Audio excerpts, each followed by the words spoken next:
tan iyo markii ay bilaabatay bisha barakeysan ee Ramadaan ayaa waxaa madaarista Islaamiga ay ku yaala 9 gobol ee uu ka kooban yahay dalkan South Africa ka soconaya tartamo Quraan akhris ah ayadoo gobol kasta ardayda u soo baxday la isugu geeyay magaalada Johannesburg ee dalka South Africa. xafladii furitaanka finaalka tartankaasi ayaa waxaa maanta si rasmi ah uga furantay magaalada Johannesburg iyadoo ay ka qayb qaadanayaan 43 arday oo laga soo kala xulay dhammaan gobolada dalkani ka kooban yahay.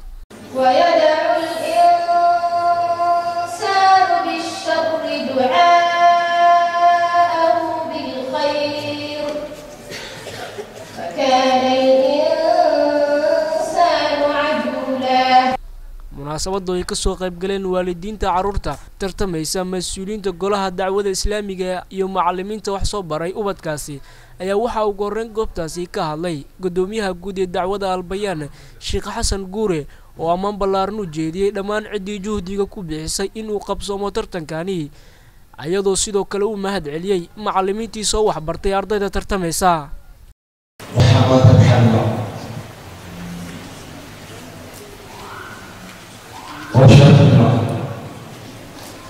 إن تأتي يدي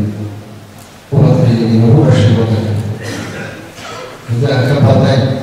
سيدي توصل وأقل وأطيني وروح إيمان مرضي الله سبحانه وتعالى وطني وشر وعزة يروي الكريم أدراك وطن كاسمير الأحد كل شيء واقع مثل ولا واقع مثل أحوال مثل استحوال مثل تريد هذا إخوان سنه وطارق